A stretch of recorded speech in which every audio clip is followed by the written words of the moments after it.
लेकिन ये बातें समझ में आएंगी नहीं, ये भी हमें मालूम है। जो बातें हम आपसे कह रहे हैं ये बातें आपके समझ में नहीं आएंगी, ये भी मुझे मालूम है। क्यों? गोस्वामी जी कहते हैं, कालीमल गृषे धर्म सब अलुप्त भये सद ग्रंथ और दम्भिन निज कृत मंद मत प्रकट किए बहु पंथ। क्योंकि दम्भी लोगियों ने क्या किया है कि सद ग्रंथों की बातों को छिपा दिया है। कालीमल ग्रसे धर्म सब लुप्त भये सद ग्रंथ। सद ग्रंथ मालूम कौन है? सद ग्रंथ में गीता, उपनिषद और ब्रह्मसूत्र हैं। और ये 18 पुराण, 18 उपपुराण, 2 इतिहास जो हैं ये आते हैं शुभ ग्रंथ में, और एक होते कुग्रंथ जिसमें अखबार और मैगजीन। तो ध्यान रखना। अब देख लो, अब नए नए मंत्र बता दिए गए, श्री शिवाय नमस्त। अब शिवपुराण में है, कहीं पढ़ लो आप। क्यों? कलयुग में दम्भी लोगों ने मनमाने तरीके से उपासना बताई है। अच्छा आप बताओ, साईं राम कहीं मंत्र है? खाटू श्याम, हारे के सारा खाटू श्याम, कहीं मंत्र है क्या? मैं निंदा नहीं कर रहा हूं, आप सोचे कि निंदा की दृष्टि से कह रहा हूं। ये प्रसंग चल रहा है तो मैं आपको बता रहा हूं। वैसे निंदा करने का मेरा स्वभाव है नहीं, लेकिन आप लोग भले कह दें निंदा करते हैं। निंदा करने का मेरा स्वभाव नहीं है, मेरा तो यथार्थ बताने का स्वभाव है। बात वो हो जो यथार्थ भी हो और परमार्थ भी हो। मैंने पुराण सब पढ़े, लेकिन जो यथार्थ और परमार्थ हम उस बात पे जोड़ देते हैं, और अनावश्यक बातें बता करके आपको गुमराह करना मेरा स्वभाव नहीं। लिखा भी है, वक्ता कैसा हो? दृष्टांत कुशलो धीरा, वेद शास्त्र विशुद्ध कृत। जिसने वेद शास्त्र पुराणों को सही ढंग से पढ़ा हो, जाकि गद्दी पर बैठ करके आप लोगों को गुमराह ना करे।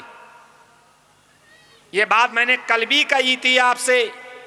7 साल का आपने वकील नहीं देखा होगा, 7 साल का आपने डॉक्टर नहीं देखा होगा, 7 साल का आपने इंस्पेक्टर नहीं देखा होगा, और 7 साल का आपने कलेक्टर भी नहीं देखा होगा। लेकिन यहाँ तो 7-7 साल के व्यास बने बैठे, कुछ नहीं करते हैं, थोपड़ा रंग के बैठ जाते हैं, संगीत को लेकर के बैठ जाते हैं, फिल्मी गीत गाते हैं और भोली भाली माताओं को नचाते हैं, और 7 दिन हमें गुमराह करके चले जाते हैं।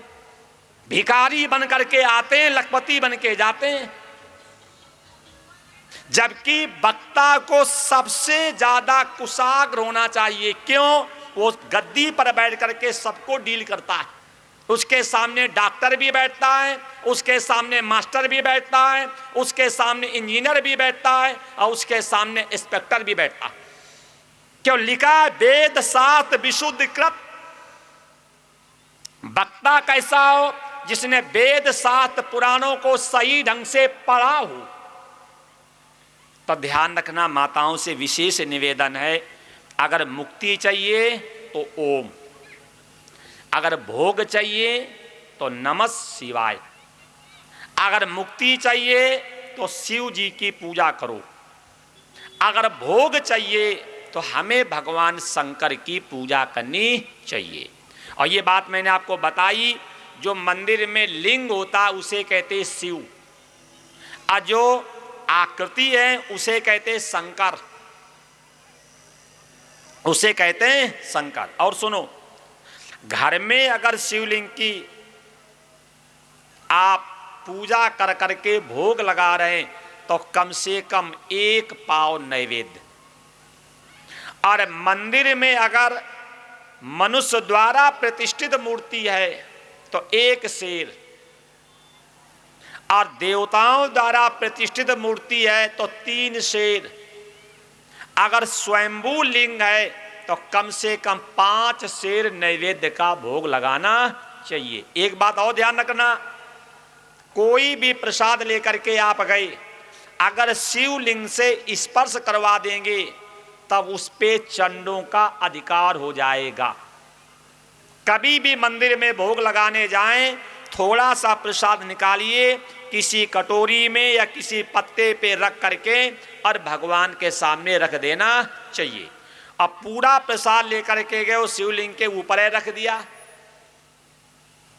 ससुराल में आप जाओ और साली लगा करके थाली लाए और जीजा जी की खोपड़ी पे रख दे, हैं? तो अच्छा लगेगा क्या? बोला। अच्छा, ये कौन सी पूजा पद्धति आप लोगों ने अपनाई है कि खोपड़ी पे चढ़ाओ? हैं?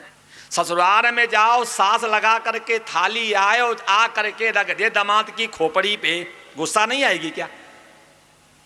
लेकिन यहां तो मुझे लगता है कि पूजा पद्धति मालूम क्या है? आवारागर्दी। हमने देखा मंदिरों में माताएं जाती और जाकर के शिवलिंग को दाबती हैं। अच्छा, वो थक गए हैं क्या? हैं? ये माताएं कान खोल के सुन लेना, क्या वो शिवलिंग थक गया क्या? अरे पैर दाबने का शौक है तो अपने पति के पैर दाबो, हैं? जो दिन भर बेचारा गधों की तरह कमा कमा करके घर में लाता है? अगर पैर दाबने हैं तो उसके दाबो। और जो मंदिर से बाहर जाते नहीं उनके तुम पैर दाबते हो, वो थक गए हैं क्या? अरे उपासना तो चित्त की एकाग्रता के लिए की जाती है कि वहां दाबोगे उसको। हमने अपनी आंख से देखा, माताएं जाती और जा करके फिर शिवलिंग पुचकारती हैं। आप जब शिवलिंग पुचकारोगे और जब ये थूक लगेगा शिवलिंग पे, तब बोलो पाप लगेगा नहीं लगेगा? पाप लगा नहीं लगा? भाई लिखा है कि भगवान शंकर को प्रसन्न करने का उपाय करतल ध्वनि, ताली बजाने से भगवान शंकर प्रसन्न होते हैं। अब मंदिर में जाओ, अच्छा बताओ ये कौन सी पूजा पद्धति बोलो आप? भाई उपासना करी जाती है चित्त की एकाग्रता के लिए। अब बताओ इससे तुम्हारा चित्त एकाग्र हो रहा क्या? बल्कि वहां पे जो पूजा कर रहे हैं उनके चित्त में विक्षिप्तता और आ रही है। इसीलिए मैं आपसे कह रहा हूं कि ईश्वर ने अवसर दिया है तो एक बार शिव चर्चा सुन तो लो। जो आप लोग शिव चर्चा करते हैं वो शिव चर्चा नहीं है कि ढोलक बजाई जाए और माताएं सिर के बाल खोल करके अब पूरे मंदिर में यूं यूं यूं चंडी देवी आ जाए। ये शिव चर्चा नहीं है। शिव चर्चा ये है कि उपासना करने से चित्त एकाग्र होना चाहिए, उपासना करने से अंतःकरण शुद्ध होना चाहिए, उपासना करने से हमारी बुरी प्रवृत्तियां हटनी चाहिए, उपासना करने से कुसंग से मन हटना चाहिए, उपासना करने से ईश्वर को पाने की भूख बननी चाहिए, उपासना करने से संसार से अरुचि और ईश्वर में रुचि होनी चाहिए, उपासना करने से संसार से वैराग्य और ईश्वर से अनुराग होना चाहिए। अगर ये बातें हो रही हैं तो उपासना ठीक, और अगर नहीं हो रही तो उपासना ठीक नहीं। ये हमने नहीं कहा, ये भगवान शंकर कह रहे हैं। घर में भोग लगा रहे हैं तो एक पाव, मंदिर में भोग लगा रहे हैं तो एक शेर, अगर देवताओं द्वारा प्रतिष्ठित मूर्ति है तो 3 शेर, और अगर स्वयंभू लिंग है स्वयं प्रकट तो 5 शेर नैवेद्य का भोग लगाना चाहिए। कोई भी प्रसाद लेकर के जाएंगे, अगर शिवलिंग से स्पर्श करवा देंगे तो उस प्रसाद पे चंडों का अधिकार हो जाएगा। और ये कथा भी आगे इस कथा मिलेगी सुनने को। दक्ष ने भगवान शंकर को श्राप दिया है, जो आपके ऊपर चढ़े हुए निर्माल का भक्षण करेगा वो स्वान योनि मतलब कुत्ता बनेगा। अब एक मन में दुविधा और हो गई होगी कि मंदिर में जाओ